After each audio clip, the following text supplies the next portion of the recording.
Go for the pulls and the pools. Go for the oohs and the ahs. Go for the bubbles and the bubbly. Go for the story and the stories. Go for the win. Go to Ocean Casino Resort. Book your trip at theoceanac.com.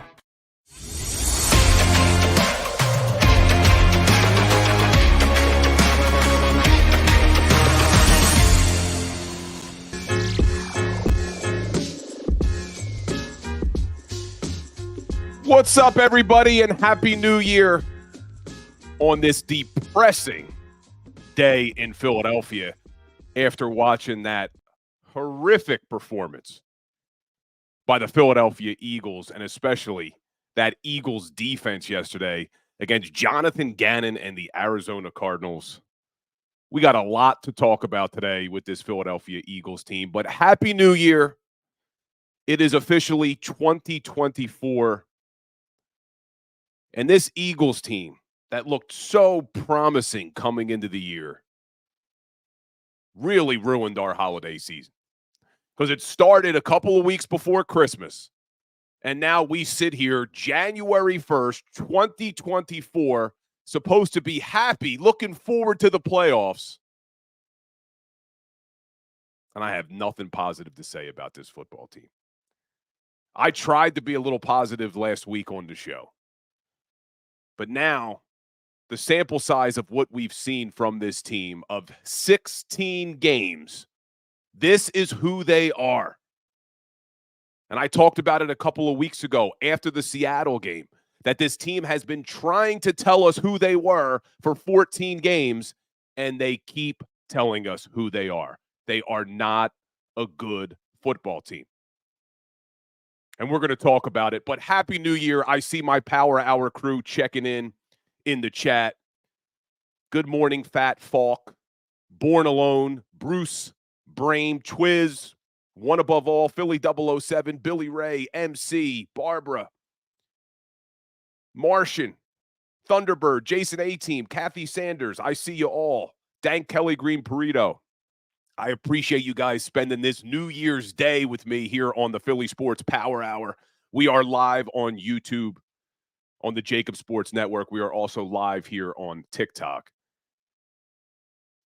And I see Dank Kelly Green Burrito saying that he has tried to be positive, but he fell on his sword, and it's embarrassing. Look, I said it after Seattle. This team has tried to tell us who they are. And even against the New York Giants last week, they tried to tell us who they were. They almost blew that game in the second half to the Giants. But what we saw yesterday at Lincoln Financial Field, when you have everything in front of you, all the Eagles had to do, everything, as bad as that few-week stretch was between the 49ers and the Cowboys and the Seahawks, all the Philadelphia Eagles had to do was beat the Arizona Cardinals at home yesterday, one of the worst teams in the NFL, and then beat the Giants this coming Sunday, again, one of the worst teams in the NFL, and you would have assured yourself at a minimum a 2 seed with potentially an outside chance at the 1 seed. And we spent a lot of time on the Power Hour last week talking about seeding. Who cares about seeding now? Because this Philadelphia Eagles team, I wouldn't care if they were the 1 seed going into the playoffs. They're not going to beat anybody. Their defense is the worst defense I may have seen in Philadelphia in a really long time. I tried to think about it last night, about how bad this defense is, trying to remember, when was the defense this bad in Philadelphia? And there were a lot of people who wanted to run Jonathan Gannon out of town last year. But at least that defense made some plays. As frustrated as we would get that Jonathan Gannon played this bend but don't break style of defense, at least they made plays last year. At least they could get off the field on third down. Get after the quarterback a little bit. This Eagles defense is horrible. Historically bad. And we're going to get into everything. I want to talk about this offense as well, because I didn't think the offense played badly yesterday until the last drive, where they had to kick the field goal after the onside kick.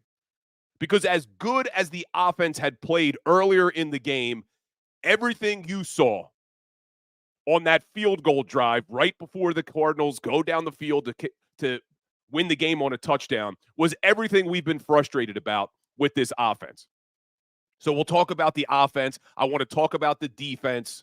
I want to talk about Nick Sirianni. I want to talk about who is to blame for what we're seeing here.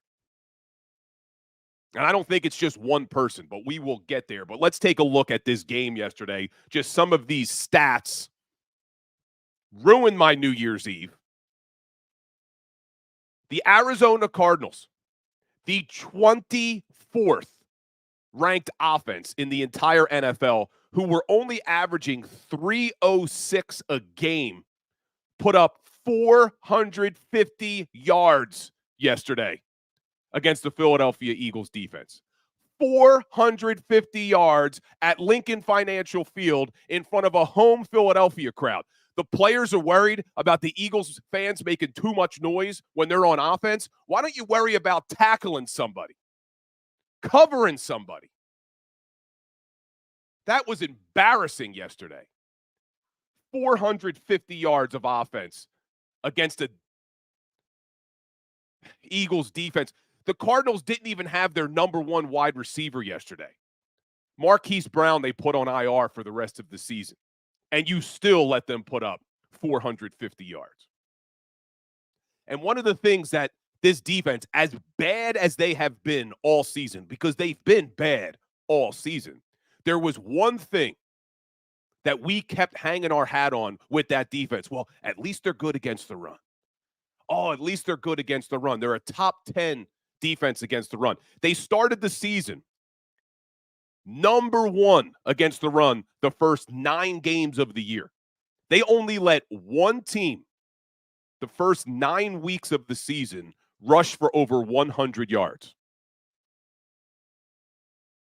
You look at now the last 7 games, every single opponent has rushed for over 100 yards for an average of over 150 yards rushing a game. So the one thing that we thought this defense does well, they stink at that too. So they're no longer only bad against the pass and horrible on third down and horrendous in the red zone. Well, now you could throw a really bad rushing defense on top of it as well. This defense stinks. They let the Cardinals go 5 of 10 on third down for 50%. 2 of 2 on fourth down. But those numbers don't even do justice about how bad it was, because in the second half, the Cardinals didn't even have to try third down conversions. They were 11 of 13 on second down. In the second half, the Arizona Cardinals were 11 of 13 on second down with 2 touchdowns. And then after holding the Cardinals to 0 for 2 in the red zone, which is the only reason why the Eagles were up 21-6 at halftime, was because the Cardinals couldn't convert in the red zone 2 times in the first half. Cardinals go 4 of 4 in the red zone in the second half. Time of possession, 39-39 to 20-21. And this defense only gets 1 sack on Kyler Murray. Just listen to these drives, guys. Listen to these damn drives from a Cardinals offense that's not good. That's what's frustrating. We're not watching the old Kansas City Chiefs offense. You're not talking about a dominant offense here. And listen to what these guys did against your Eagles defense. 14-play drive, 8-play drive, 16 plays, 10 plays. This is the second half. 10 plays, 75 yards, touchdown. 9 plays, 77 yards, touchdown. 8 plays, 77 yards, touchdown. 7 plays, 70 yards, touchdown. 4 straight touchdown drives. This defense is terrible. And we're going to talk about who is to blame because I have been saying it for weeks on this show. If you follow me on Instagram or you follow the Philly Sports Power Hour or you follow the Legal Hands to the Face show, I don't blame the coaching for what you're seeing on the defensive side of the football. On offense, yes, we will get there. On offense, it's coaching. But what you are seeing on the defensive side of the football, for me, a majority of the blame rests with Howie Roseman. It is a personnel issue on defense. They tried getting rid of Sean Desai. They tried now Matt Patricia. It doesn't matter, and I said it weeks ago when people were calling for Sean Desai's head, that it wouldn't matter who the defensive coordinator was on this defense because the players aren't good enough. Howie Roseman has missed way too many times in the draft for this defense to be any good. And I'm not talking about this year's draft. I'm not talking about the rookies. You're going to get up and down play from guys like Keely Ringo and Sidney Brown. You can't expect rookies, that many rookies, to contribute to a team with Super Bowl aspirations and going to carry your defense. The reason this defense is in the predicament that they are in is because Howie Roseman has missed far too many times in the draft on the defensive side of the football. And now that is what you're seeing. And we're going to talk about it in a second. But you're looking at aging veterans. You're looking at pieces they're trying to pick up late in the season at linebacker, at safety. And this is what you get on the field. So I know people want to blame the coaches. I know everybody's talking about the coaching staff, and we will get there because on the offensive side of the ball, I do agree that the offense could be better. And let's talk about that. We'll jump to offense then. Let's jump to offense because I'm going to come back to the defense. And I'm sorry, guys. There's a lot to talk about. I was angry last night when I went to bed. I woke up a little bit calmer, and now that we're talking about it, I'm getting all worked up again. But let's look at the offense because everybody's mad about the offense. The offense didn't play badly yesterday until that last drive after the onside kick. But you look at what the offense did. Okay, they start the game with a 3-and-out. Not ideal.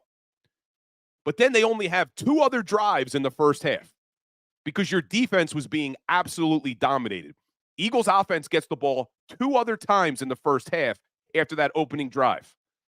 Not sure we could ask for much more. They go 9 plays, 75 yards for a touchdown. They then get the ball back with under 2 minutes. They go into a 2-minute drill, 9 plays, 75 yards, touchdown. They only had the ball for 8 minutes in the first half. And they scored touchdowns on 2 out of 3 of their drives. That was because the defense was being dominated. And then because of the Sidney Brown nice interception return for a touchdown, which was really the only positive we saw on the defensive side of the football. So I don't think you could look at the first half and blame the offense. So now you got a 21-6 game going into halftime. Jalen Hurts looked good in the first half. 11 of 13, 114 yards, 2 touchdowns, 142 quarterback rating, 5 different receivers. I was okay with the offense in the first half. And then you look at the second half. Arizona gets the ball to start the half, and of course, goes on a, 10-play, 75-yard drive to start the half. Great job, guys, coming out of the half there. You had a chance to end this game right there. 21-6. You stop Arizona coming out of the half, it's probably over. They let them go 10 plays, 75 yards for a touchdown. The Eagles get the ball back, and this is where the offense hurt the defense. They go 3-and-out right there. couldn't do that. Couldn't put your defense back on the field, who couldn't stop anything. But they do get the ball back again. They go 13 plays, 75 yards, a touchdown in 7 minutes, 6 seconds. Not a bad drive by your offense. Didn't do us any favors going 3 and out after the Cardinals scored coming out of the half. But not a bad job by your offense there. So I was still okay with the offense. And then that's when all of the positivity surrounding the offense goes out the window because Jonathan Gannon goes for an onside kick with under 5 minutes left in the game. And you could debate whether or not that was a smart decision by Jonathan Gannon. In hindsight, it was a great decision. At the time, I thought it was a little bit too aggressive, but now in hindsight, it looks like a great decision. And that's where this Philadelphia Eagles offensive coaching staff once again showed us that they have no clue what they're doing when it comes to play calling and situational football. That's the problem we've had with this offense. You look at the numbers and you look at the statistics. They've been okay when you look at the final results saying, oh, okay, they're not that far off on the numbers they put up last season. This offense is still scoring points. They're still getting a lot of yards, but it's been situational football. If you've watched the games, you've seen why this offensive coaching staff is clueless. And right there, you get the ball back under 5 minutes. You get the ball all the way down to the Arizona Cardinals 20-yard line. It's a tie game at this point, 28-28. Your quarterback at that point in the game was 15 of 19 with 3 touchdown passes. Hurts was playing fine yesterday. I don't blame Hurts for this loss. 15 of 19, 3 touchdown passes. Really doing anything they want to do. 1st and 10 from the Arizona Cardinals 20. Jordan Mailata gets a holding penalty. Unacceptable. You cannot take a penalty 1st and 10 at the 20 that's now going to put you behind the chains. So now you have a 1st and 20, and this is where Brian Johnson, the brilliant offensive mind, decides to call 3 of the worst play calls that you could possibly call in those situations at that point in the football game. 1st and 20, tie game, under 5 minutes left. Your quarterback is dealing, and you go, Jalen Hurts design run. Not only do they call a Jalen Hurts design run, they do it where there's no pass option added into the run. You've now taken away any option. Let's just give the ball to Jalen Hurts and he's going to run. Okay, what happens? He picks up 4 yards. You're now at a 2nd and 16. Brian Johnson, brilliant offensive mind, decides, you know what? Let's do it again. Let's call another design Jalen Hurts run that has no pass option tied to it. He loses 3 yards. You're now in a 3rd and 19.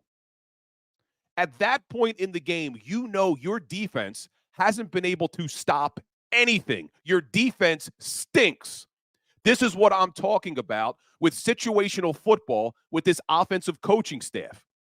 You saw it against the Washington Commanders when they score a touchdown on a deep pass early in the season, when the play was to continue to run out the clock and kick a game-winning field goal. You saw it in the Seattle Seahawks game when they go deep to Quez Watkins when they didn't have to, when they go deep to A.J. Brown when all they needed was 13 yards. And you saw it again yesterday. You have a defense that can't stop anybody. Why are you playing for a field goal there? 1st and 20, Hurts run. 2nd and 16, Hurts run. 3rd and 19. You're not trying to pick up a 1st down. You run a little screen pass to Kenny Gainwell to pick up a couple yards to make your field goal easier. And of course, Jake Elliott makes the field goal. But was there anybody watching that football game when the Philadelphia Eagles went up 31-28 that had any confidence that this Eagles defense, who had been dominated the entire damn game, was going to stop the Arizona Cardinals? So just as we thought would happen, it happened. The Arizona Cardinals come right down the field. Really, their shortest drive of the game only took them 7 plays the last drive. 7 plays, 70 yards. That was their shortest drive of the game. And they score a touchdown. Because this defense stinks. And now the Philadelphia Eagles get the ball back with a very short amount of time left. I don't blame Jalen Hurts for throwing the interception, obviously. It's a Hail Mary. But when you look at this offense, I'm sick of hearing from people, because there are some people who still defend this offensive coaching staff, that, oh, well, look at the final numbers. The offense is doing just fine. And I don't blame the offense for yesterday's loss, okay? That is primarily with the defense. You should not lose a game against the Arizona Cardinals when your offense puts up 24 points and the defense puts up 7. You got 31 points against this Cardinals team whose offense is only averaging 18 points a game coming in. You shouldn't lose that game. That's on the defense. But you can't absolve the offensive coaching staff with how bad they have been situationally all season. How you can call those 3 play calls down at the 20-yard line with under 4 minutes left in the game, knowing your defense hasn't been able to stop anybody, knowing that the Arizona Cardinals haven't been able to stop you. You stopped yourselves. Why they continue to call running plays to Jalen Hurts that have no built-in option outside of him running the football blows my mind. I can't stand it. I tweeted last night, I hate the design runs to Jalen Hurts with no pass option built in. And then immediately after I tweeted it, Brian Johnson decides to call a wide receiver screen. And then I tweeted, but I may hate the wide receiver screen more. Those 2 play calls, Brian Johnson loves them. Loves calling the design quarterback run with no pass option built in, and loves calling these wide receiver screens that don't work. I don't mind the wide receiver screen as a play in the NFL if you could run it. You can't run it. How many times do we have to see them try to run it? We're now going on 16 games. 16 games you haven't been able to run the wide receiver screen. Why do you keep trying it? And for me, that's coaching. You have the personnel on the offensive side of the football. And we're going to talk about my problems with Howie Roseman and my problems with the defense later on in the show. But you look at the offense, there are no problems with the personnel. To me, that is all coaching. It's all play calling. It's play design. It's game planning. It's scheme. You can't tell me that there's a player on that offense outside of maybe your third wide receiver. And Julio Jones played really well yesterday. The third wide receiver was the only position on that offense that I had a problem with coming into the season because I disliked Quez Watkins. And you finally now have seen the Eagles organization and Nick Sirianni realize what I and a lot of people have been saying for 2 years now, that Quez Watkins can't be your wide receiver 3. But outside of your wide receiver 3, look at this Eagles offense. I think any of us could have success calling plays with this Eagles offense. They're so talented. Look at the offensive line. You got Jordan Mailata, Landon Dickerson, Jason Kelsey, Cam Jurgens, Lane Johnson. I'd put that offensive line up against any offensive line in the NFL. So they're not the problem. Look at your wide receivers. A.J. Brown, Devontae Smith.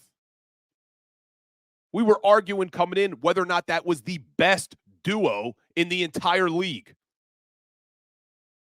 Tight end, Dallas Goedert. Running back, DeAndre Swift. And quarterback, Jalen Hurts. Yes, Hurts is not having as great of a season this year as he had last year. But I still have total faith in Jalen Hurts. I don't blame Jalen Hurts for what's going on. Yes, he needs to play better. Yesterday, I thought he played fine. I don't think Hurts should take any of the blame for what happened yesterday. The only blame I give Jalen Hurts is, hey, change the damn play in the huddle. You know it's ridiculous. It looks to me like the offense doesn't have faith in the play calls that are coming in. A.J. Brown now declines to speak to the media. Second week in a row now. And made it clear, it's not about you guys, he said to the media. The reason I'm not talking isn't because of you guys. They know that this offensive coaching staff is clueless. You have that much talent on offense, there is no excuse. When you get the ball, when Jonathan Gannon gives you a gift in that game, by going onside kick there, you get the ball back with under 5 minutes left. You have it at the 20-yard line of the Arizona Cardinals. Those 3 play calls right there was a microcosm of what we've been seeing all season on the offensive side of the football. And I wanted to give Brian Johnson a chance. Early in the season, I kept saying, give him some time. Give him some time. He's never called plays in the NFL before. Let him grow into this role. Well, now 16 games in, I've seen enough. I've seen enough.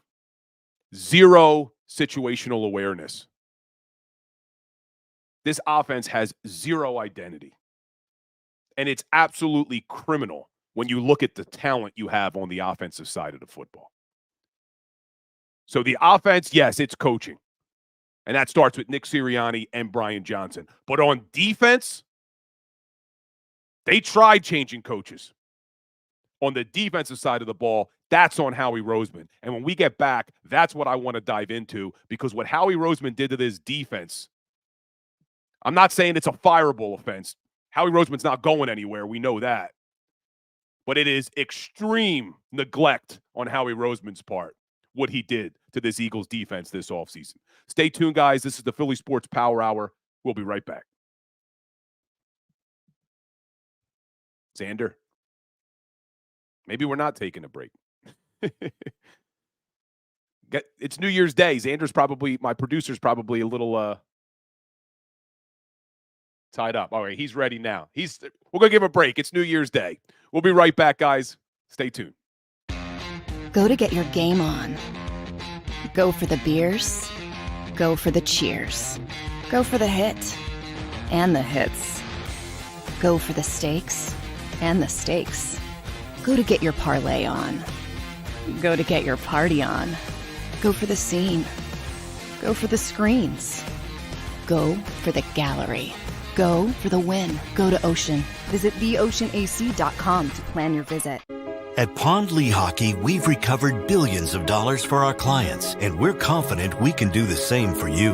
With over 250 years of combined courtroom experience, we've helped over 100,000 injured clients obtain some of the largest settlements in Pennsylvania. One conversation is all it takes to help you and your family get back on track. If you've been injured in an accident, give Pond Lehocky a call. They're carving them up and good play calling along the way. First and goal at the 6.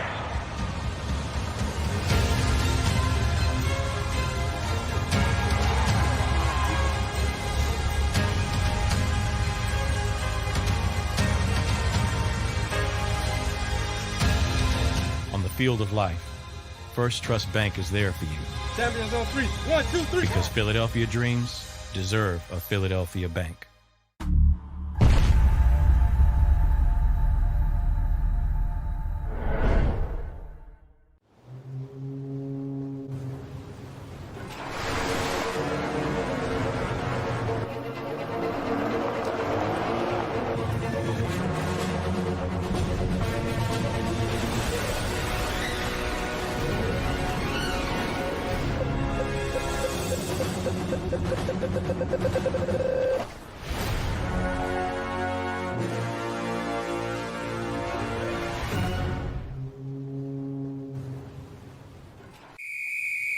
Underdog Fantasy has a way for you to play alongside your favorite football team all season long with their fantasy pick'em game. You pick between 2 to 5 players, select whether they'll go higher or lower on one of their stats, then do what you usually do on a Sunday, watch the games. You can win up to 20 times your money in a single game by going 5 for 5. It's a fantasy game, and the Sports Betting Show wants you to get involved. Go to UnderdogFantasy.com. When you sign up, use the promo code WIN, and Underdog will double your first deposit up to $100. That's UnderdogFantasy.com. Use the promo code WIN. Do you stream on a Roku, Fire Stick, Google TV, or Apple TV? Now you can watch 6ABC 24/7 with the 6ABC Philadelphia streaming app. And the big story on Action News? Search 6ABC Philadelphia and start streaming today. EAGLES. Eagles.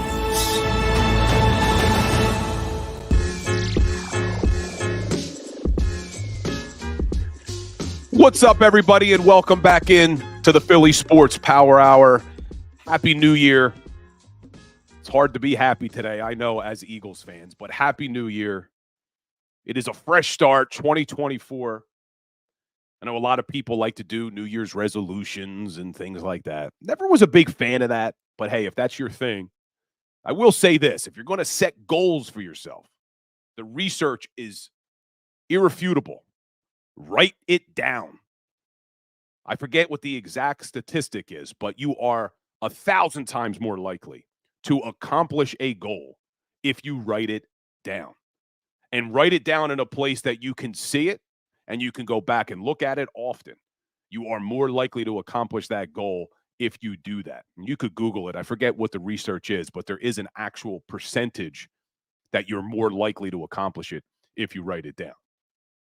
So, and I also would say, make a goal that is measurable, where you're able, don't just say, oh, I'm going to eat less or I'm going to work out more.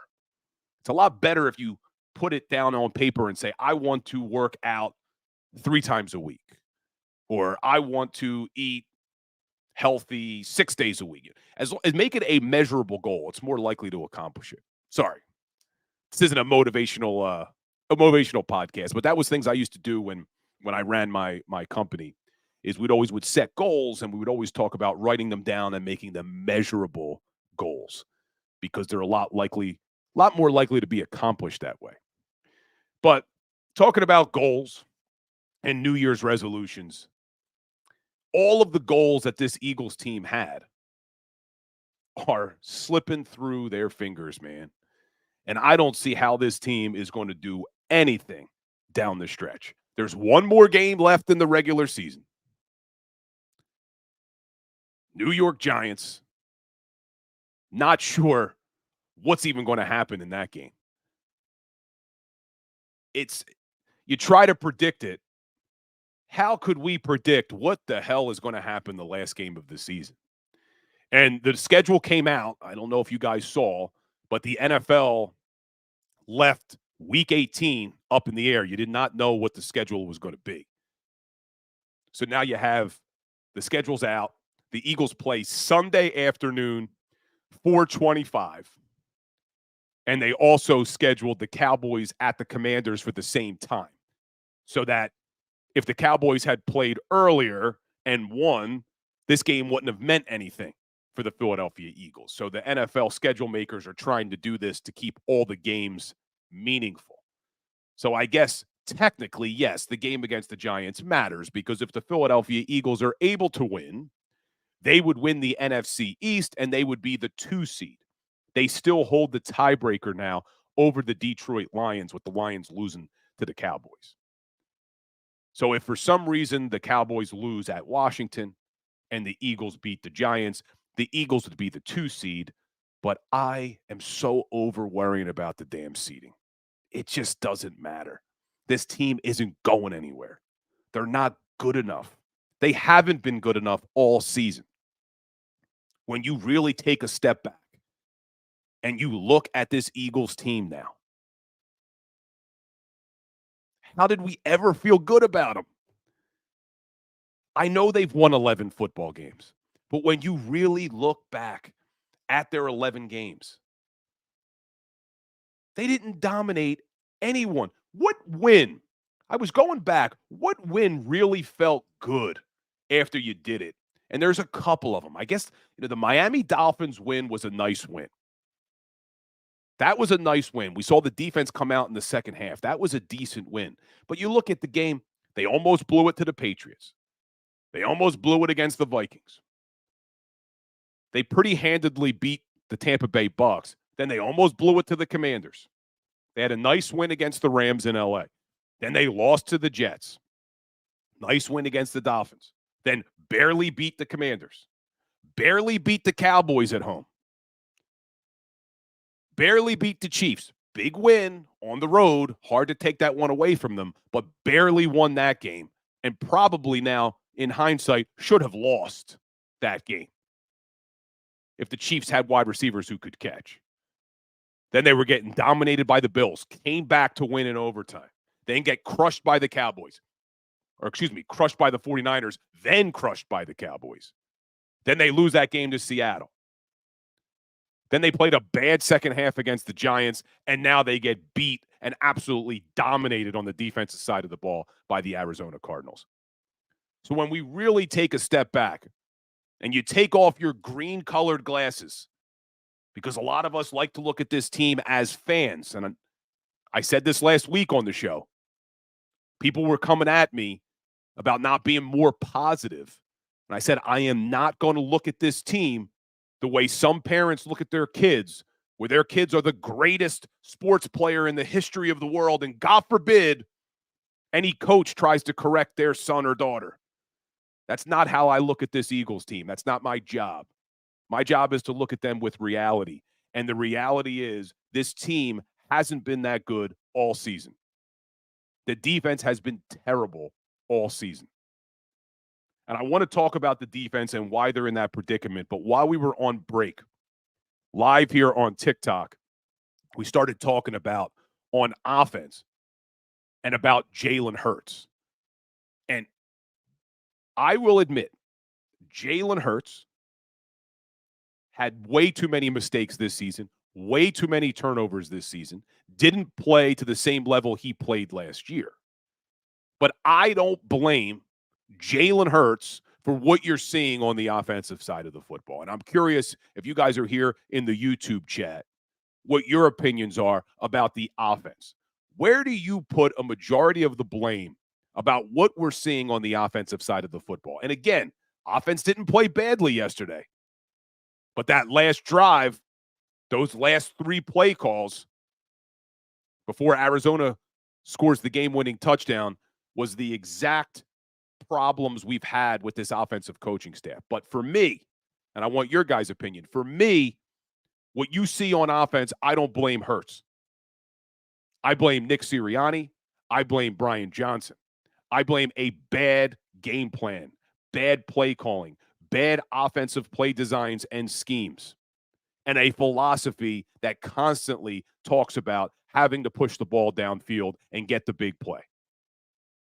Yes, Jalen Hurts can't make some of the mistakes he's made, but I see a guy that doesn't have faith or trust in the offensive game plan that's being called. And that's a really, really tough spot to be as a quarterback. And it looks like a majority of the people in the chat are agreeing with me, putting it on Nick Sirianni and Brian Johnson. And I see people in the TikTok chat agreeing as well. But yeah, Jalen Hurts needs to play better. You got to eliminate the turnovers. You have to eliminate the mistakes. That's a given. But I really, truly believe that you would not have seen a lot of the mistakes from Jalen Hurts if he had more faith in the offensive game plan that was being called by Sirianni and Brian Johnson. And you're never going to hear that from Jalen Hurts. Jalen Hurts isn't a guy that's going to point fingers after a game. He's never going to tell the media how he truly feels. But I think if we could give him some truth serum and we could get Jalen Hurts to actually tell us the truth about how he feels, he would tell you that he has zero faith in this offensive coaching staff and their game plans. But let's talk about this defense, because I'm blaming the coaches for the offense. We went up and down before the break, the personnel on the offensive side of the football. And I would put that offensive personnel up against any other offense in the NFL on paper. They are one of the best offenses when you look at personnel up and down that roster on the offensive side of the football. So hats off to Howie Roseman. You've built a very good offense. The problem is you gave the keys of the Ferrari to someone who doesn't know how to drive. That's the problem. But you look at this defense, and this defense falls squarely on the shoulders of Howie Roseman. I've been saying that for weeks about this defense. And I know everybody wants to blame the defensive coaches. I see people in the chat right now, Rogue, saying the defensive scheme is garbage. I don't care who your defensive coordinator is.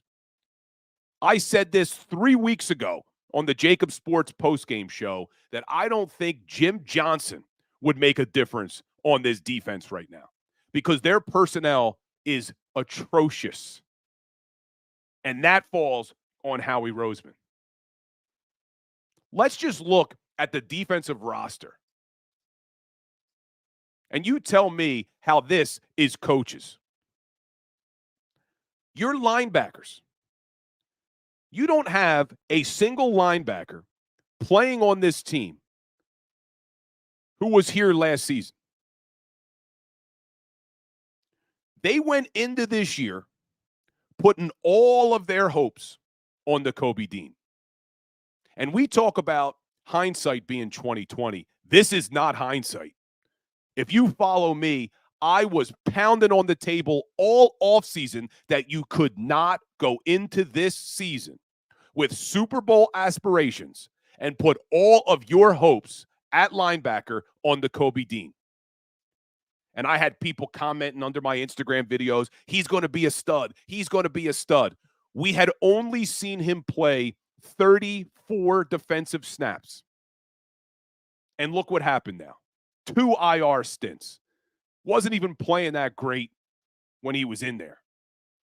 So you let TJ Edwards walk, who played 94% of the snaps last year. You let Kazir White walk. I was okay with that one. But you let both of your starting linebackers walk. And who the hell did you replace them with? Completely neglected the linebacker position. You brought back Nakobe Dean thinking you're going to put all of your linebacker hopes on a guy who played 34 damn snaps in the NFL. And then you sign Nick Morrow, who the Chicago Bears had an opportunity to sign TJ Edwards, and they jumped on it and said, hey, Morrow started for us last year. We're not re-signing him. We got TJ Edwards now. And that's the Chicago Bears, who aren't a good football team. They upgraded their linebacker position on the first day of free agency. Didn't even have to think twice. Definitely sign TJ Edwards, let Morrow walk. The Philadelphia Eagles, who were supposed to have Super Bowl aspirations this year, who were trying to go back to a Super Bowl after losing it, which we knew how hard that was going to be, decided, you know what? We'll sign the guy that the Chicago Bears just let walk. They've upgraded to our starting linebacker, so let's take the guy they didn't want. So that was a huge mistake on Howie Roseman's part. And Nick Morrow couldn't even survive training camp. He gets cut. They lucked out bringing him back to the practice squad after Dean got hurt, and Morrow actually played a lot better than anybody could have expected him to play. Then they decide they're going to have to pick up 2 guys off the street in Zach Cunningham and Miles Jack because Howie Roseman realized in training camp, wow, I guess we don't have any linebackers. Something we had all been saying all offseason. It took them till training camp to realize it. They bring in Miles Jack. He retires, but now comes back and is in the NFL. Don't know what happened there. You bring in Zach Cunningham. He was playing okay, but he's hurt. They then had another guy that was here last year, Christian Ellis. They decide to put him on waivers to sneak him through. Doesn't happen. Patriots take him. You make a trade for Shaq Leonard. Excuse me, you didn't even trade for Shaq Leonard. You picked up Shaq Leonard after the Indianapolis Colts decided he doesn't have anything left in the tank. Howie Roseman, what he did to this linebacker position, I know we all say, well, he doesn't value the linebacker position. He doesn't value it as much as he does the defensive line. He didn't only devalue the linebacker position. They basically completely ignored it. They're trying to win a Super Bowl with guys who were all cast-offs from other teams. Nobody wanted Nicholas Morrow. Eagles were able to put him on their practice squad. Nobody wanted Zach Cunningham. He was available 2 weeks into training camp. Nobody wanted Shaq Leonard. The Colts cut him. Then you have Ben Van Sumeren, undrafted rookie, who basically played fullback until 2 years ago. I just don't understand how a team with Super Bowl aspirations could go into a season and literally ignore a major position like linebacker. And I get it if you don't think you should pay linebackers as much as you pay edge rushers or corners or quarterbacks or wide receivers, that's fine. But you can't ignore the position. And you can't tell me that TJ Edwards, you couldn't bring him back. He didn't get a ton of money from the Chicago Bears. And I know people are saying, oh, well, he wanted to go home. If you wanted to keep TJ Edwards, you could have kept TJ Edwards. And this isn't hindsight, because the moment TJ Edwards signed with the Chicago Bears, I wasn't happy about it. I said it all offseason they should have brought him back. So that's the linebacker position. So then Howie Roseman decides, well, we've ignored the linebackers. So I got another good idea. Let's ignore the position right behind the linebackers, the safeties. Let's let both of our starting safeties walk out the door too. Marcus Epps, he played 99% of the defensive snaps last year, but we don't need him. Chauncey Gardner-Johnson, we don't need him either. Here's what we're going to do. We're going to come back this season. We're going to ignore the linebackers. We're going to start an undrafted second-year player in Reed Blankenship. And then at the other safety position, we're going to go dumpster diving again, just like we're going to do at linebacker. We're going to bring in guys like Terrell Edmonds, who the Pittsburgh Steelers didn't want anymore. We're going to bring in a guy like Justin Evans, who's been injured every single year since 2018. And that is definitely going to be our plan on this defensive side of the ball. And then I'm going to put all my money into 30-year-old corners, because that always plays out well. As corners get older and into their 30s, that always works. So let's ignore the safety position. We'll go dumpster diving. Let's ignore the linebacker position. We'll go dumpster diving. Let's have two 30-year-old corners. But, oh, man, our defensive line is going to be so deep, it's not going to matter. Our D-line is going to be so deep. Well, guess what? Even our D-line has underperformed this year. And you look at the numbers, it's not hard to see why. These guys are all playing career highs in snaps. Fletcher Cox is playing less snaps because he got hurt. Brandon Graham is playing less snaps because he's just getting old. But you look at these other guys. Hassan Reddick's already played 836 snaps. He only played 817 last year through 17 games. Josh Sweat, who played 587 snaps last year, is played 816 snaps. They don't have any depth on the edge. Zero depth on the edge. And you look at the D tackles. Jalen Carter's a rookie. Jordan Davis, second-year player. Milton Williams, third-year player. These guys are hitting a wall. Whether it's right or not, I'm not absolving them. But these guys are hitting a wall. You look at last year's team, Javon Hargrave, Ndamukong Suh, Linval Joseph, Milton Williams, Jordan Davis. They don't have the same depth along that defensive line that they had last year. And the reason why they are in this predicament, we talked about dumpster diving at linebacker and dumpster diving at safety, but it's also because Howie Roseman can't draft defensive players. He may have lucked out this year. I'm going to give him some credit. I think Kelee Ringo and Sidney Brown are really promising rookies. Makes me excited for next year and the year after. But you can't expect that many rookies on the defensive side of the football to get you back to a Super Bowl, especially a third and a fourth round draft pick. You're going to have those up and down plays. We've seen it. But just listen to these draft picks. We did this exercise 3 weeks ago on this show where I was talking about how bad Howie Roseman has been in the draft. Last year, not this year's draft, last year's draft, they took Jordan Davis, number 1 overall, defensive tackle. Howie Roseman's been okay at drafting D tackles. It's every other position that he can't draft, and that's why the Eagles' defense is where they are. The other defensive players they drafted last year, Nakobe Dean, he's done nothing for you. Kyron Johnson, defensive end, done nothing for you. In fact, Kyron Johnson is on the Pittsburgh Steelers now. That's how good of a draft pick that was by Howie Roseman. You look at the year before, Milton Williams. Like I said, he can take D tackles. I'm okay with that one. It's every other damn position. Zach McPherson on IR. Teron Jackson. He's on the practice squad. There's your defensive end. There's your depth. Jacoby Stevens. They took him to play linebacker on this team. He's out of the league. Great draft pick, Howie. Good job. Way to get this team some depth at linebacker. Patrick Johnson, defensive end. Saw his first snaps last week. Hasn't given you anything. You go to the year before. The year they took Jalen Reagor in the first round. Here's their defensive draft picks that year. Davion Taylor. He's out of the league. That was your linebacker. Kevon Wallace. That was your safety. He's in Tennessee now.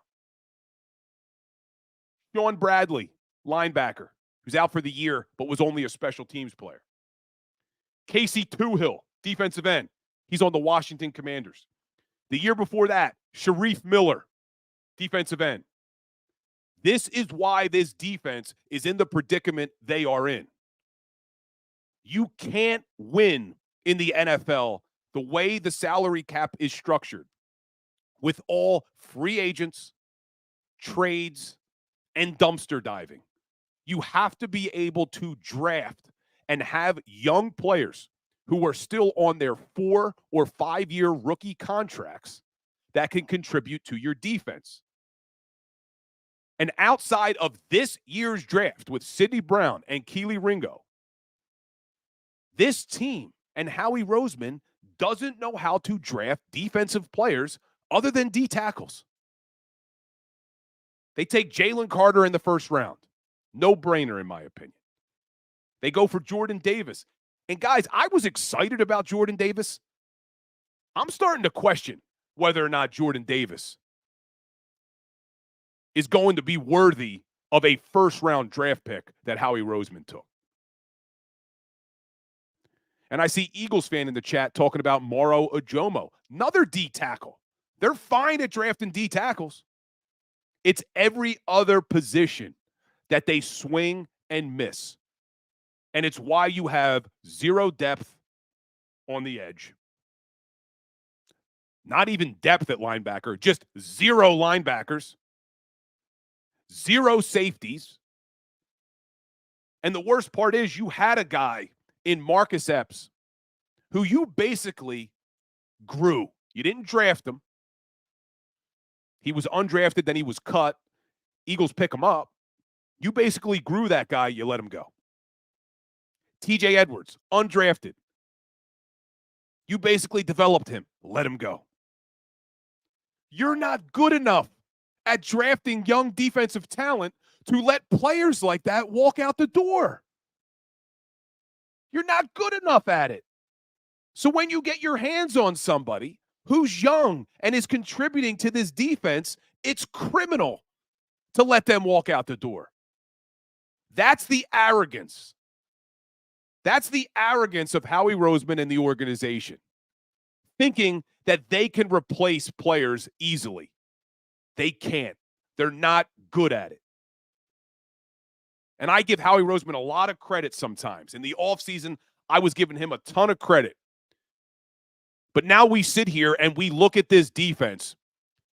And I did a tweet about this last night, and some people disagreed, saying I'm absolving the coaches. I'm not absolving the coaches. But for me, the main problem I see with this Philadelphia Eagles team, specifically the Philadelphia Eagles defense, falls squarely on the shoulders of Howie Roseman, his inability to draft anybody outside of D-tackle, and his arrogance thinking he could dumpster dive for linebackers and safeties on a Super Bowl team, on a team that had Super Bowl aspirations. Get me all worked up, starting the new year in 2024 on this note. Damn Eagles, man. This is why, look, we bleed green. And this is what frustrates me too. You know, people sometimes get mad at fans, and Philadelphia fans sometimes get a bad rap for booing or giving an 11-4 team a hard time, a 10-1 team a hard time. It's because we're going to be here long after all of these players leave the Philadelphia Eagles. We were here long before they all got here. We're going to be here long after they all leave. And we're seeing what's happening right in front of us, and it's frustrating as hell. Because this team could have been better. This defense didn't have to ignore two key positions. This offense, with all the personnel they have, should not be sputtering the way they are at times. Frustrating. Really, really frustrating. Well, guys, I appreciate all of you spending your New Year's Day with me for this hour. We're going to be back here tonight on the JAKIB Sports Network for my other show, the Legal Hands to the Face show. We're going to talk more about this Eagles game. We'll talk more about this personnel and some of these roster decisions. And we'll be back tomorrow, 10 o'clock, here on the Philly Sports Power Hour, like we are every day. But like we end every Power Hour, a little bit hard to talk about anything but this Eagles team, but a little Today in Sports History. Always like to do a Today in Sports History on the Power Hour. That's how we end the show. So January 1st, 1902, going way back, January 1st, 1902 was the first ever Rose Bowl. It was held at Tournament Park in Pasadena, California. Michigan beat Stanford 49-0 in the first ever Rose Bowl, and the MVP was a guy named Neil Snow, who was a fullback for the Michigan Wolverines. Man, fullbacks. Don't see a lot of fullbacks anymore. But that's our Today in Sports History. Guys, appreciate all of you. Happy New Year. Before you head out the door, hit that like button, hit that share button. Make sure you're following me on all social media platforms. Head on over to Instagram. Head on over to Twitter. Give me a like. Give me a follow. Engage with me. We post multiple pieces of content on those platforms about our Philadelphia Eagles. Appreciate you guys. As always, go Birds. Go for the polls and the pools. Go for the oohs and the ahs. Go for the bubbles and the bubbly. Go for the story and the stories. Go for the win. Go to Ocean Casino Resort. Book your trip at theoceanac.com.